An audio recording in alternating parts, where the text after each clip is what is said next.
Hello everyone, welcome back to CVT news. आज हम लोग डिस्कस करने वाले हैं 2 और 3 मार्च के करंट अफेयर्स। उससे पहले बहुत ही important update, that is application forms आप लोगों के आउट हो गए हैं फॉर द सीयूईटी 2025। आप लोगों को क्या करना है, आप लोगों को सीयूईटी निम्बस पे जाके how to fill application form and what mistakes you must avoid, ये सारी इंपॉर्टेंट वीडियोस ऑलरेडी अपलोडेड है हमारे चैनल पे, आप जाके देख सकते हो। ठीक है, एप्लीकेशन फॉर्म फिल करते हुए जब आप फिल करो उससे पहले ये वीडियोस इंपॉर्टेंट है, क्या मिस्टेक्स आपको नहीं करनी है, क्या इंपॉर्टेंट चीज़ें ध्यान रखनी है अबाउट योर डॉक्यूमेंट्स, है ना। अगर आप रिजर्व कैटेगरी से बिलोंग करते हो और स्पेशल कैटेगरी से बिलोंग करते हो, कौन से स्पेशल सर्टिफिकेट्स आपके लिए ज़रूरी है। ठीक है जी, तो एप्लीकेशन फॉर्म आउट हो चुका है। 22 मार्च इज द लास्ट डेट और 23 मार्च तक आप फीस भर सकते हो। ठीक है, तो आपको सारी इंपॉर्टेंट चीज़ें हमारे चैनल पे मिल जाएगी। तो अभी हम लोग चलते हैं हमारे news analysis 2 and 3 March. Tuhin Kanta Pandey takes charge as 11th SEBI chairperson, India's first indigenously developed air-launched anti-ship missile. Rajasthan government launched Shiksha Sanjeevani Bima Yojana. NASA plans to launch the Sphere X telescope aboard a SpaceX Falcon 9 rocket. Samagra Shiksha Kerala created 30 audio-visual texts in the Cholanaikan language. ये language ध्यान रखेंगे with static GK and at the end MCQs. Static GK देखिए, पहले हम लोग news analysis जो भी current news है, न्यूज का कॉन्टेक्स्ट क्या है वो देखेंगे, उसके साथ स्टैटिक जीके अटैच्ड आपको मिलेगा। देखिए, static GK news current news से ही बनता है, मतलब आपको जो सवाल आएंगे तो ज़्यादा चांसेस किस चीज़ के रहते हैं, जो न्यूज़ में चीज़ है ना, किसी भी चीज़ से रिलेटेड होएगी उसी के आसपास घुमा फिरा के क्वेश्चंस बन जाते हैं स्टैटिक जीके से। एट द एंड एमसीक्यूज, और एमसीक्यूज इसी एनालिसिस के बेसिस पे होंगे। एमसीक्यूज क्यों? क्योंकि exam will be MCQ based और आपका सीबीटी मोड रहने वाला है, that is computer based test.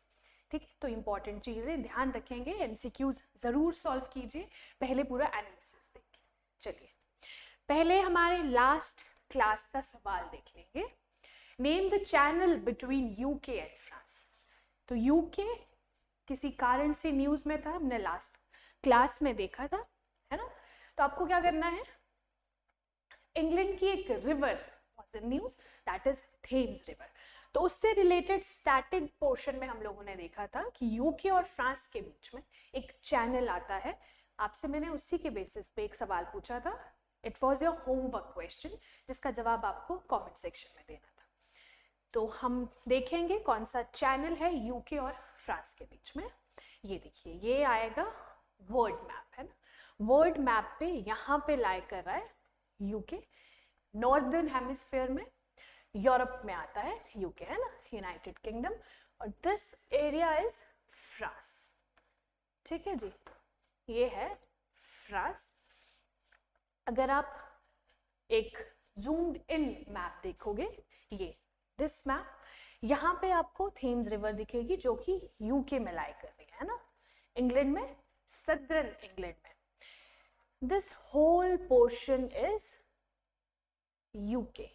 ठीक है, ये नॉर्दर्न आयरलैंड भी यूके में आता है, स्कॉटलैंड, इंग्लैंड एंड वेल्स।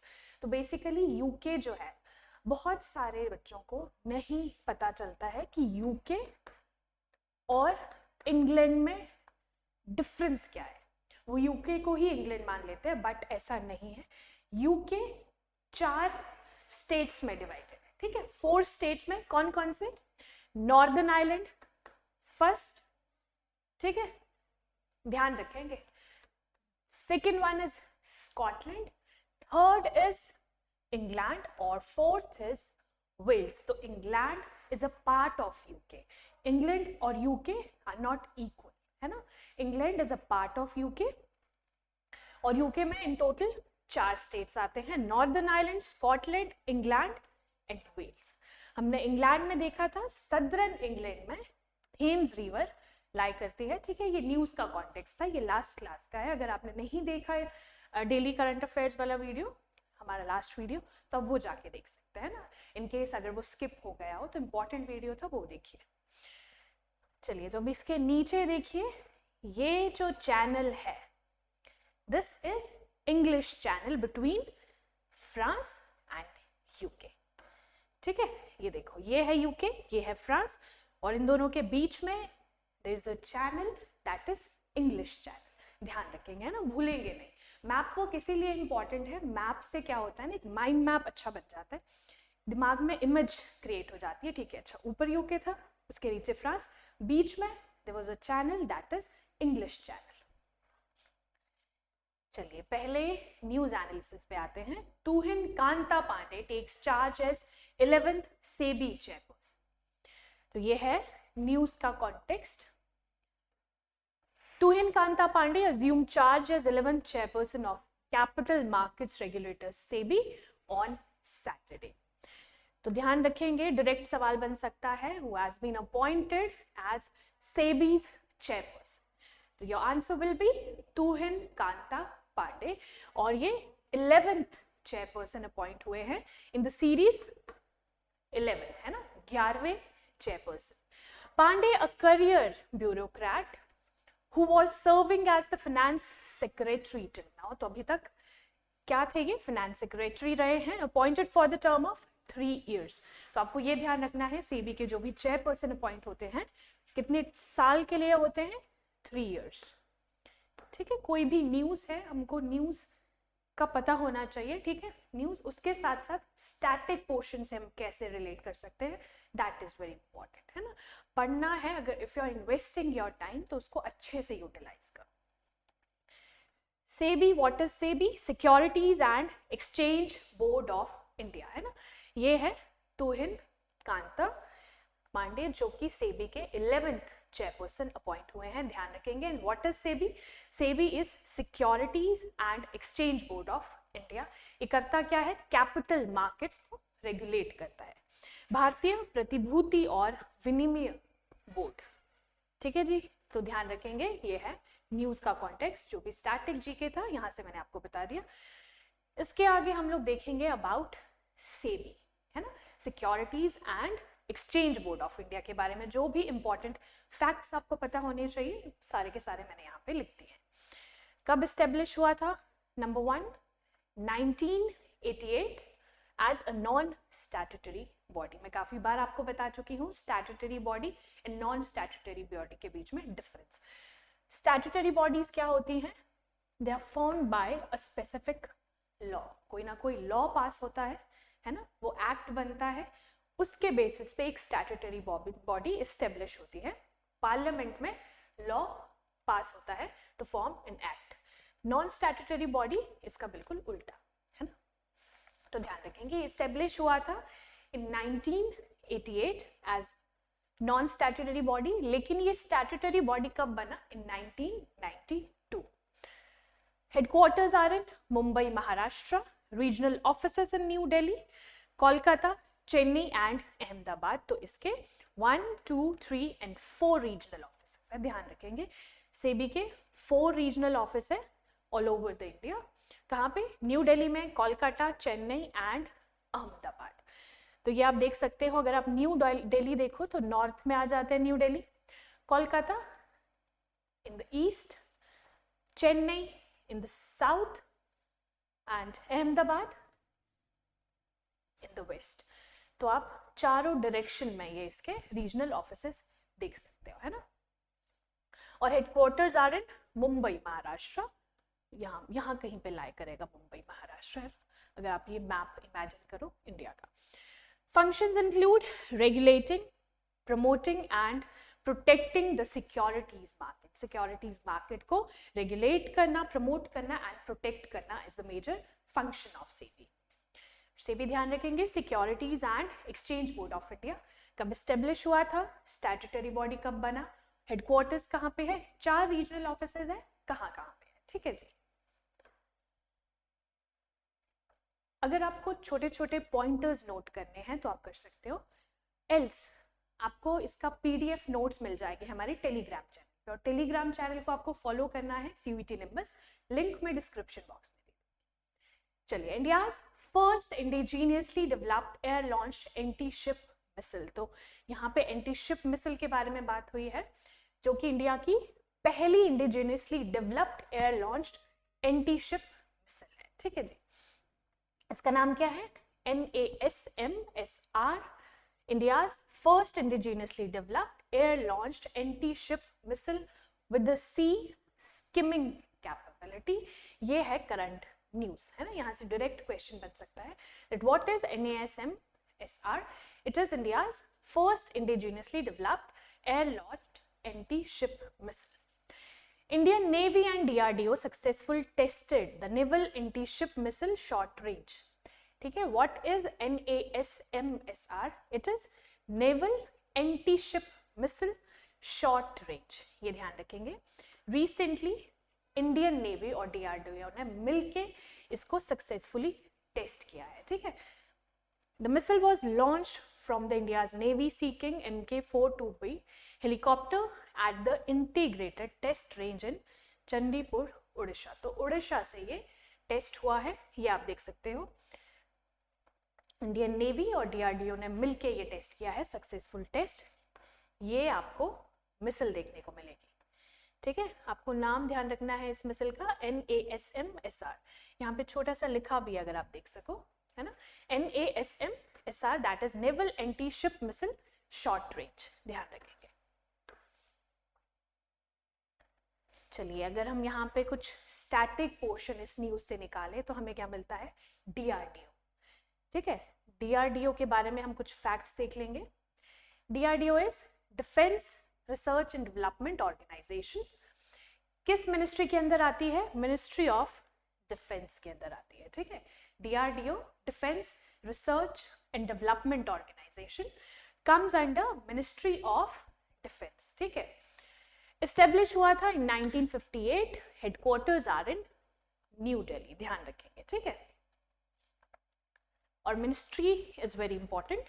किस मिनिस्ट्री के अंदर ये काम करता है? मिनिस्ट्री ऑफ डिफेंस, है ना। DRDO works under the ministry of defence, established in 1958, headquarters are in New Delhi.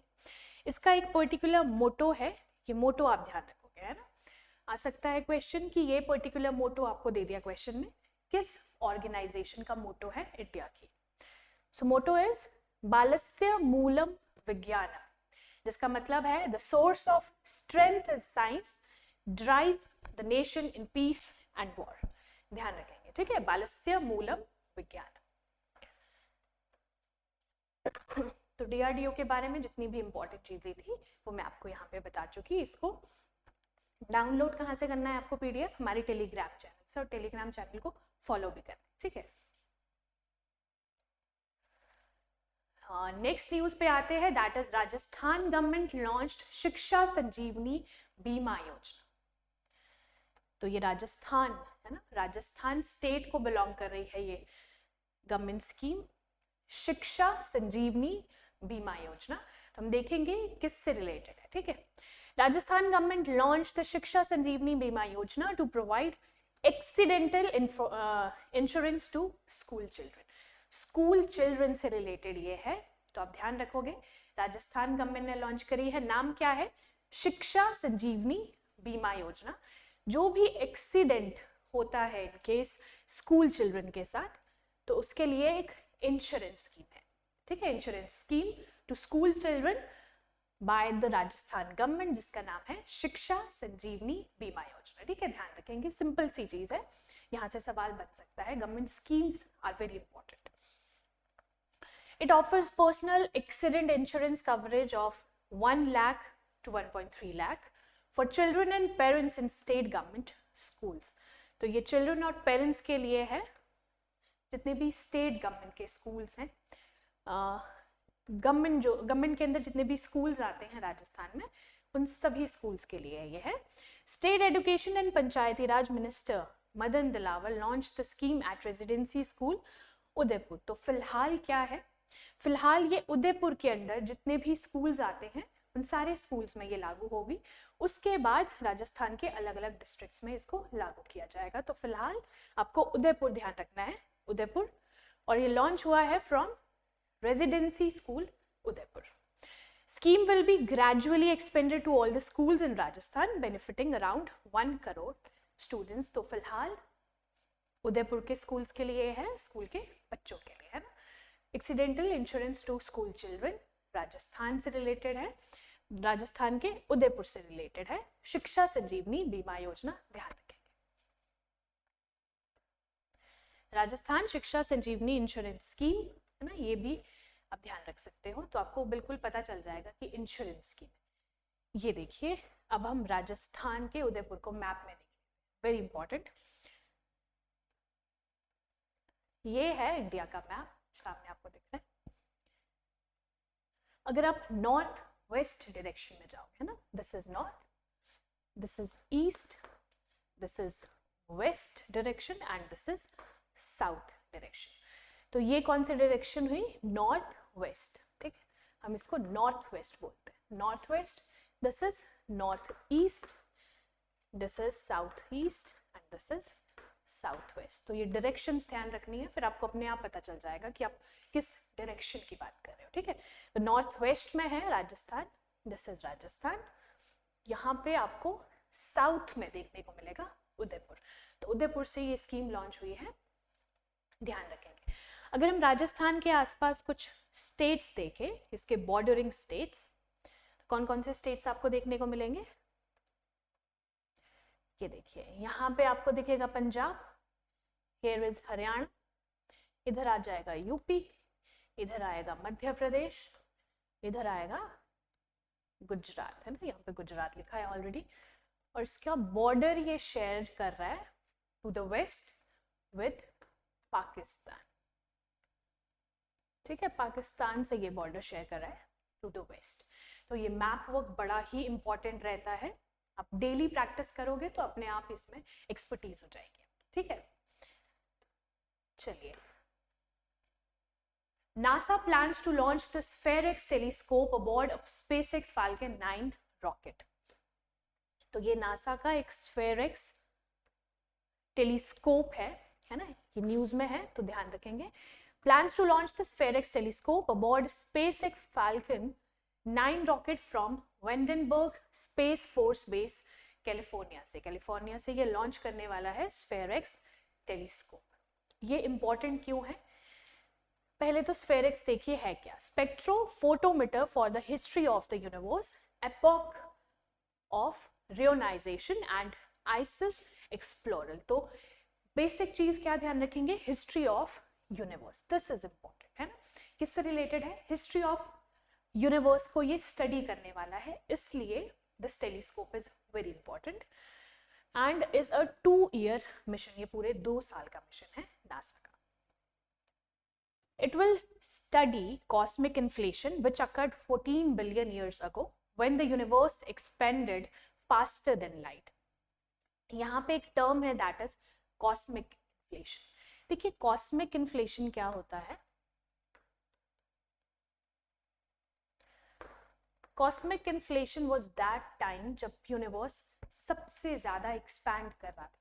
ठीक है, तो आप ध्यान रखोगे कॉस्मिक इन्फ्लेशन जब भी टर्म आए तो ये उस टर्म के लिए हम लोग रेफर करते हैं when the universe expanded faster than light.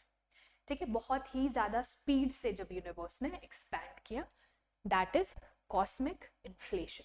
Inflation in economics term is the general price increases, लेकिन यहाँ पे है ना, अगर हम यूनिवर्स की बात करें तो कॉस्मिक इन्फ्लेशन इज जब यूनिवर्स ने बहुत ही ज्यादा स्पीड से एक्सपैंड किया. तो ये इसलिए इंपॉर्टेंट है SPHEREX टेलीस्कोप क्योंकि ये हिस्ट्री ऑफ यूनिवर्स को स्टडी करने वाला है for the term of 2 years and it's a project of NASA. ठीक है, it will analyse galaxy formation, cosmic evolution and life forming molecules in the Milky Way. तो ये इसके मेजर प्रोजेक्ट्स हैं.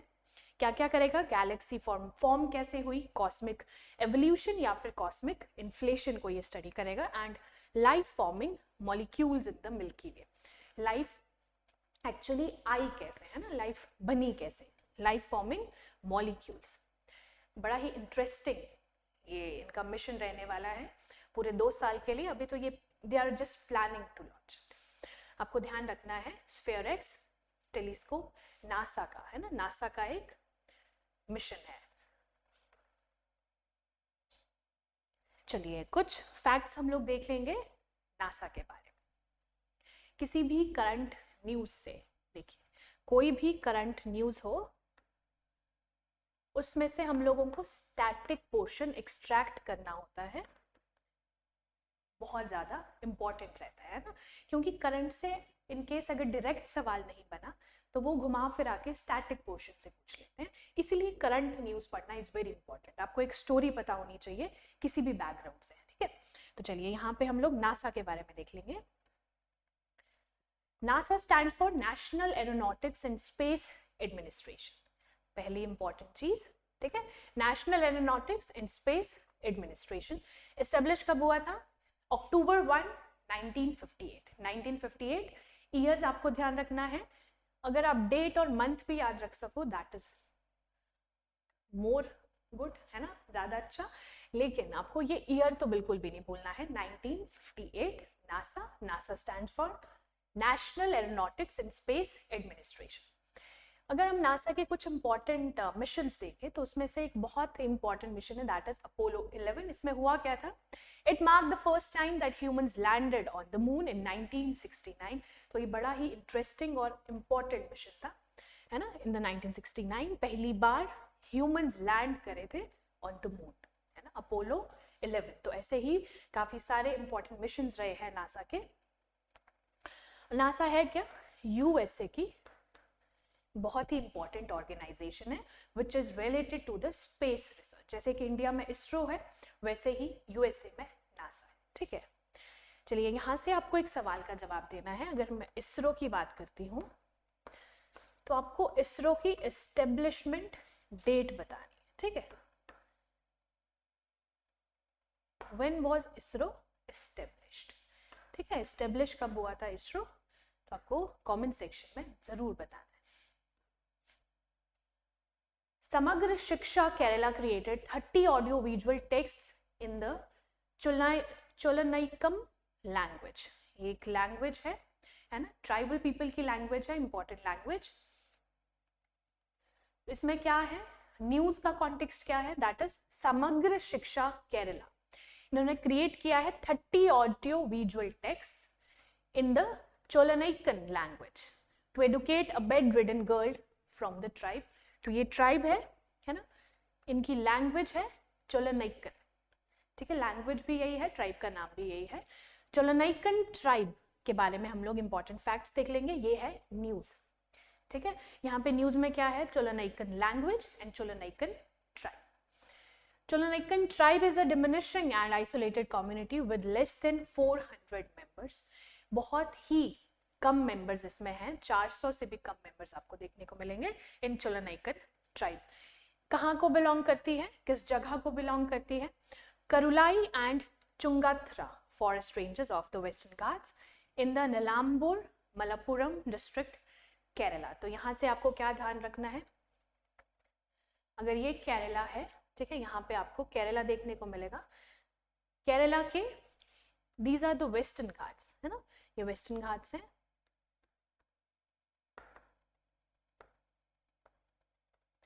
तो वेस्टर्न घाट्स में केरला के 2 डिस्ट्रिक्ट्स आप ध्यान रखोगे, नीलामपुर और मलप्पुरम। नीलामपुर और मलप्पुरम को बिलोंग करती है चोलनैकन ट्राइब, ध्यान रखेंगे, इन Kerala. They are classified as a particularly vulnerable tribal group, PVTG. PVTG क्या है? Particularly vulnerable tribal group. जो ट्राइबल ग्रुप में भी बहुत ही ज्यादा वल्नरेबल ग्रुप है, दैट आर PVTG, है ना। अगर आप मान लो these are the tribes in India, है ना, टोटल ट्राइब्स। इसमें भी जो एक पोर्शन आता है दैट इज बहुत ही ज्यादा वल्नरेबल, है ना, वो आता है PVTG, उनको PVTG कहते हैं, that is particularly vulnerable tribal group. They prefer isolation from agrarian and urban life. तो ये पूरी तरह से isolated है किस चीज से? agrarian and urban life। जो urban life, जो normal life जो इंडिया में है ना, developed life आप कह सकते हो, तो वहां से बिल्कुल ही isolated है this tribe, और 400 से भी कम नंबर में है इन केरला। केरला के 2 डिस्ट्रिक्ट्स नीलाम्बुर एंड मलप्पुरम, ध्यान रखेंगे। न्यूज का कॉन्टेक्स्ट ध्यान रखेंगे और ध्यान रखेंगे ट्राइब बिलोंग किस स्टेट को करती है और स्टेट के पर्टिकुलर के डिस्ट्रिक्ट्स को करती है। चलिए, तो पहले तो हम केरला को देख लेंगे मैप में। ये देखिए, ये है इंडिया का मैप, है ना। इंडिया के मैप में दिस इज केरला। केरला के आसपास स्टेट्स देख लेंगे। दिस इज कर्नाटका, मैं शॉर्ट फॉर्म में लिख रही हूँ, तमिलनाडु, ठीक है, 2 स्टेट्स। और इस तरफ क्या है, अरेबियन सी और इंडियन ओशियन आप कह सकते हो, ठीक है, ये आपको ध्यान रखना है। अब अगर हम देखें, ये है, दिस इज केरला, ठीक है, ये है केरला। यहाँ पे आपको पता है वेस्टर्न घाट्स है केरला के नॉर्थ में, ठीक है, नॉर्थ में ये 2 डिस्ट्रिक्ट्स लाई करते हैं और यहाँ पे है चलंकन ट्राइब, ध्यान रखेंगे। और केरला की कैपिटल तिरुवनंतपुरम, बिल्कुल ही साउथ में आपको देखने को मिलेगी।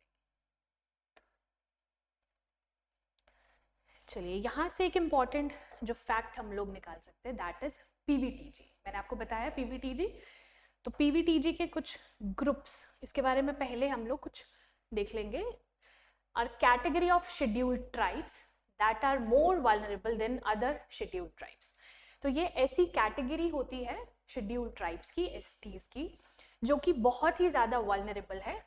अलग जितनी भी पूरी ट्राइब्स है, शेड्यूल एसटीज है, उनमें बहुत ही ज़्यादा जो वल्नरेबल है दैट आर पीवीटीजी। तो उनको क्लासिफाई किया जाता है as PVTG, particularly vulnerable tribal groups. The government has recognized 75 PVTG groups in 18 states and 1 UT. तो आपको बहुत ही इंपॉर्टेंट फैक्ट ध्यान रखना है कि इंडिया में इन टोटल कितने PVTGs हैं। कितने हैं? 75 PVTG groups in 18 states and 1 UT. ठीक है, ये ध्यान रखेंगे। ये बहुत ही अच्छा मैप है इंडिया का, जिसमें आपको सारी की सारी ट्राइब्स देखने को मिलेगी, ठीक है। जैसे कि उत्तर प्रदेश में 2, बिहार में 9, मणिपुर में 1, है ना। ये जो आप स्टेट के साथ नंबर देख रहे हो, these are the number of the PVTGs. कितने पीवीटीजीज इस स्टेट को बिलोंग करते हैं ना। जैसे यहाँ पे एमपी में 7 लिखा है, त्रिपुरा में 1, वेस्ट बंगाल में 3, उड़ीसा में 13, है ना, राजस्थान में 1। तो ऐसे ऐसे ये सारे स्टेट्स में टोटल 75 है। अगर हम मैक्सिमम नंबर ऑफ पीवीटीजीज की बात करें तो कहाँ पे है?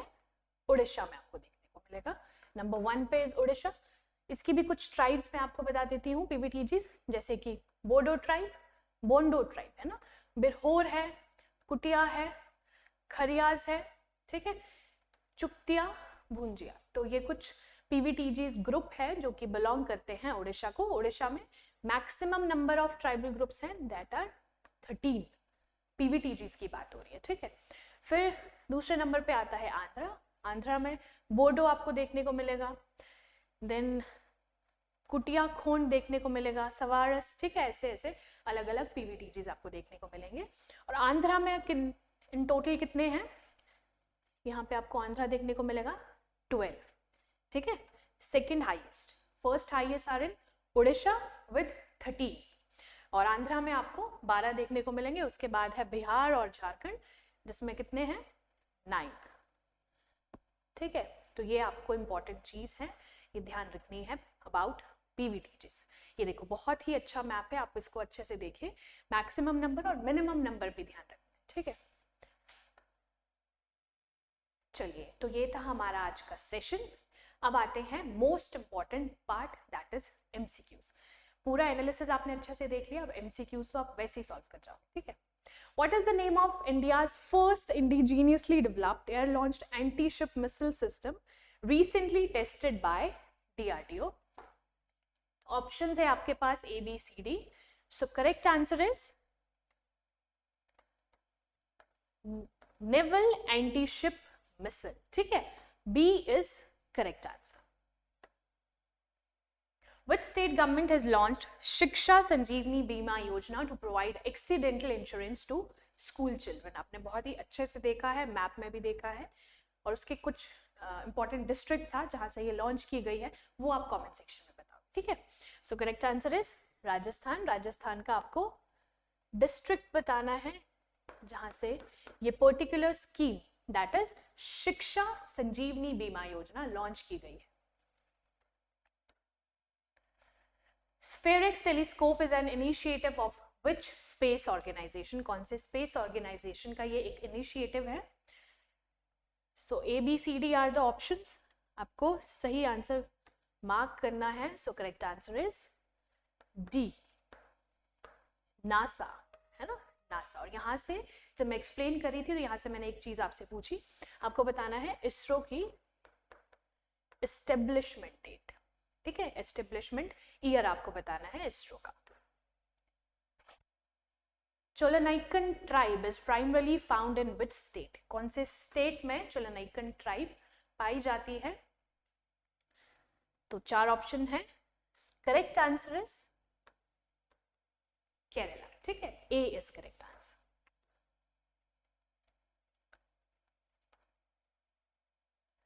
चलिए, ये थे हमारे एमसीक्यूज. अब आता है आपका homework question. The government has recognized how many PVTGs in India. आपको PVTGs के बारे में मैंने बहुत ही अच्छे से सब कुछ एक्सप्लेन किया है. मैक्सिमम नंबर कहाँ पे है ना, टोटल कितने हैं मैंने बहुत अच्छे से बताया है, और उसको पूरे मैप में दिखाया है कि स्टेट वाइज कैसे फैले हुए हैं इन टोटल जितने भी PVTGs हैं इंडिया में. तो आपको सिंपली आंसर करना है कि गवर्नमेंट के द्वारा कितने PVTGs रिकॉग्नाइज किए गए हैं भारत में. ठीक है जी, ये है सवाल आपका होमवर्क क्वेश्चन. इसका जवाब आप दोगे इन कमेंट सेक्शन. तो ये था हमारा आज का पूरा session. Thank you so much. हम मिलेंगे हमारी नेक्स्ट क्लास में. उससे पहले आपको इसके PDF नोट्स मिल जाएंगे हमारी टेलीग्राम चैनल पे, और लिंक में डिस्क्रिप्शन बॉक्स में दे दूँगी. और एप्लीकेशन फॉर्म फिल करना मत भूलिए. वैसे तो अभी कुछ दिन है, लेकिन जो भी इम्पोर्टेंट न्यूज़ उसके बारे में है, अपडेट्स है एप्लीकेशन फॉर्म के बारे में, जितने भी इम्पोर्टेंट डॉक्यूमेंट्स हैं, उसके लिए आपको अलग वीडियो हमारे चैनल पे मिल जाएगी. मैं ऑलरेडी मेंशन कर चुकी हूँ. ठीक है जी, तो मिलेंगे हमारे नेक्स्ट सेशन में. जो भी मैंने आपसे सवाल पूछे हैं इस सेशन में, ज़रूर कमेंट सेक्शन में जवाब दीजिएगा. Thank you so much and all the very best.